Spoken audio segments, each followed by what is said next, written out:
C'est une grande chance de pouvoir être rémunéré pour son travail, surtout que dans l'inconscient des internautes, tout devrait être gratuit. Et dès lors, réussir à gagner de l'argent avec son site, son blog ou son application mobile est loin d'être évident. Il faut bien voir que vous lancer dans l'aventure de l'entrepreneuriat, c'est d'abord avoir la chance et la responsabilité de faire du bon travail. Mais derrière cette responsabilité, faire la différence est beaucoup plus difficile qu'il n'y paraît, dès lors que la concurrence est intense, qu'il y a chaque jour de nouvelles offres, de nouveaux sites, de nouvelles applications, et que pour exister, il faut avoir en tête un certain nombre de principes, et c'est ce que je vous propose d'aborder dans ce module en nous appuyant sur la très bonne formation que délivre Seth Godin pour les travailleurs indépendants. On verra la question de la rémunération en 2 temps. D'abord, comment développer sa présence en ligne, et ensuite, comment avoir une stratégie commerciale adaptée.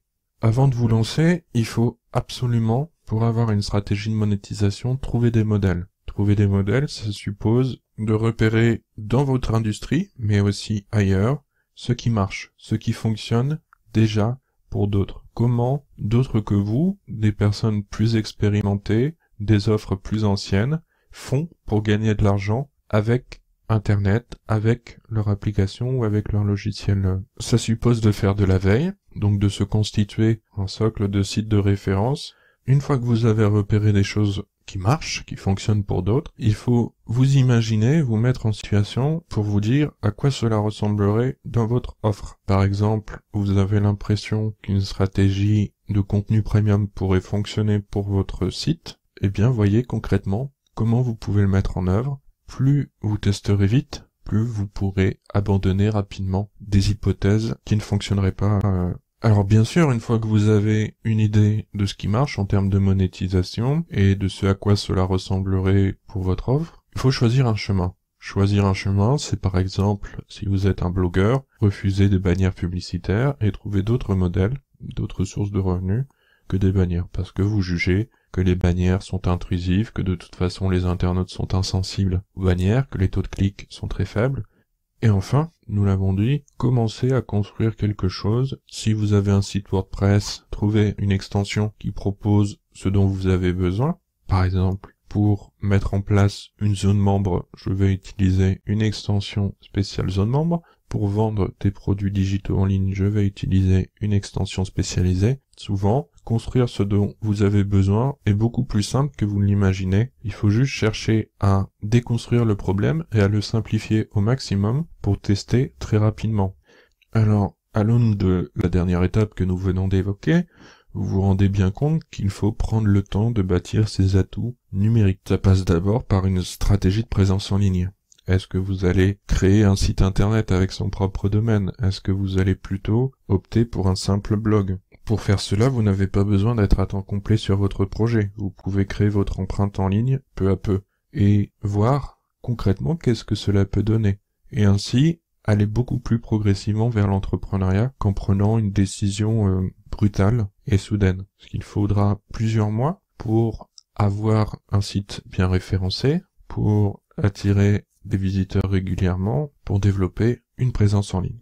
Quand on commence un blog, on conseille généralement de démarrer avec la dernière chose que vous avez pu apprendre. C'est un très bon moyen de trouver des articles au début. Mais partager l'expertise, ça peut aussi être interviewer des entrepreneurs de votre domaine, comme cela à la fois où vous faites un premier réseau dans votre futur domaine d'intervention, et en même temps, vous accumulez de l'expérience qui va vous aider ensuite dans votre projet, tout en la partageant avec les internautes qui pourront être de futurs partenaires, des cofondateurs, des investisseurs, des clients. Donc vous commencez à créer votre niche sans même avoir pour le moment développé un quelconque produit ou service. Avec ces 2 éléments, vous devenez une plateforme. Et j'insiste énormément sur l'importance de créer sa propre plateforme, parce que si vous vous contentez de créer un groupe sur Facebook, d'animer un compte sur Twitter ou de faire quelque chose sur une plateforme qui ne vous appartient pas, c'est très dangereux parce que du jour au lendemain, les règles du jeu peuvent changer. Le contenu que vous publiez ailleurs ne vous appartient pas. Donc,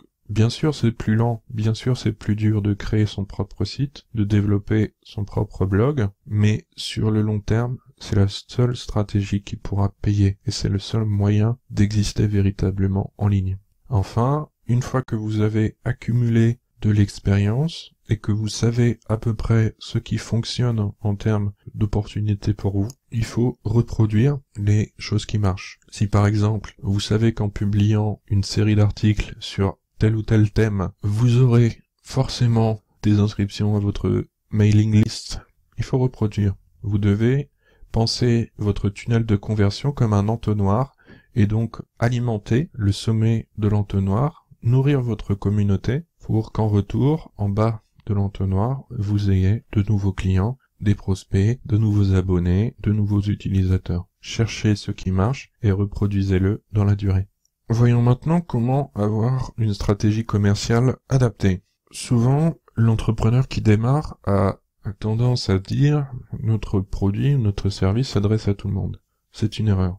Vous devez absolument vous spécialiser et choisir les clients qui ont vraiment besoin de vous. Vous ne pourrez pas vendre à des gens qui n'ont pas envie. Ça suppose de comprendre le cycle d'adoption d'un produit ou d'un service particulièrement innovant. La majorité des consommateurs achètent des choses moyennes parce qu'ils ont des besoins dans la moyenne. Vous, ce qui vous intéresse, c'est une population qui n'a pas peur de la nouveauté, qui n'a pas peur d'essayer des choses et qui est même curieuse de cela. Alors, une fois qu'on a défini la nécessité de ne pas être générique et de choisir ses clients en fonction de vos objectifs, il y a 4 éléments à prendre en compte. D'abord, il faut que le client soit solvable. Il y a énormément de gens qui veulent développer des produits ou des services pour des startups. Souvent, une startup s'autofinance et donc elle sera très hésitante à dépenser de l'argent pour un produit ou un service. Non seulement le client doit pouvoir payer, mais il doit aussi avoir envie de payer. Donc pour qu'il ait envie, il faut qu'il ait conscience de son problème.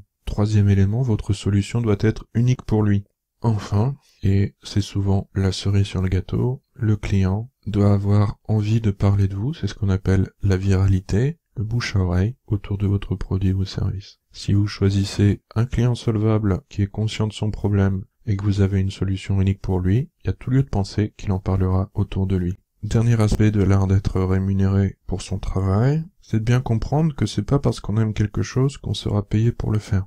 Et le prix fait partie de l'histoire que se raconte le client. La décision d'achat résulte de plusieurs éléments. On pourrait citer le désir d'un gain en termes de temps, un gain en termes d'expertise, un gain en termes d'argent. On peut aussi voir la décision d'achat comme la peur ou la crainte d'un regret ultérieur. Si je n'achète pas ça, je ne pourrai pas si. 3e élément, c'est le sens de l'opportunité. Enfin, est-ce que j'ai conscience de l'urgence? Alors il y a certains sites e-commerce qui abusent il ne reste que 2 articles en stock, cette offre n'est valable que pour 10 minutes, c'est pour vous faire comprendre le sens de l'urgence et inciter l'acheteur à se décider.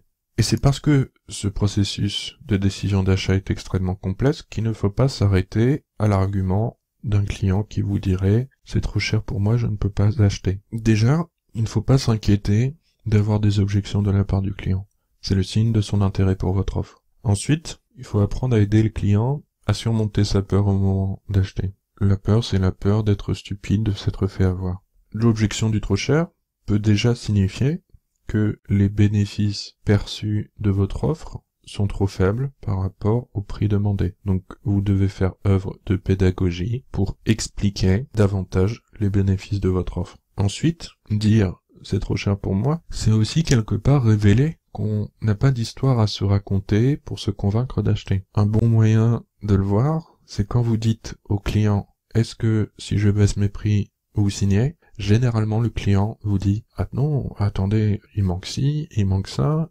Et c'est généralement avec cette question que la discussion devient intéressante parce que vous pouvez vous focaliser sur le vrai besoin de la personne. 3e élément, il faut bien voir que le prix raconte une histoire. Un prix trop bas, c'est généralement une mauvaise histoire. Amazon peut se permettre des prix très bas, parce qu'ils font du volume. Un petit acteur, en revanche, peut difficilement se permettre de proposer des prix bas, et généralement, un prix très bas attire le mauvais client, qui se raconte une mauvaise histoire sur votre produit. Enfin, respecter le budget donné par le client est un très bon moyen d'obtenir des ventes. Ce qu'il faut bien voir, c'est que quand le client vous donne un budget, cela peut aussi être que c'est pas lui qui décide. Donc c'est important de l'aider et de lui donner des arguments pour convaincre son patron ou bien la personne qui va décider de l'achat en définitive à dire banco. Si les gens vous disent honnêtement qu'ils ont un budget très inférieur à votre offre, passez à autre chose. Ensuite, et là c'est une des techniques données par Zig Ziglar, quand quelqu'un vous donne un budget définitif, il faut apprécier si la personne est flexible. Comment on apprécie ça? On lui dit, si vous trouviez quelque chose de parfait, combien seriez-vous prêt à mettre? Ou si c'est vraiment le budget définitif. Si la personne est flexible, proposez quelque chose qui correspond au budget et tout le reste sous forme de prestations additionnelles ou d'extra.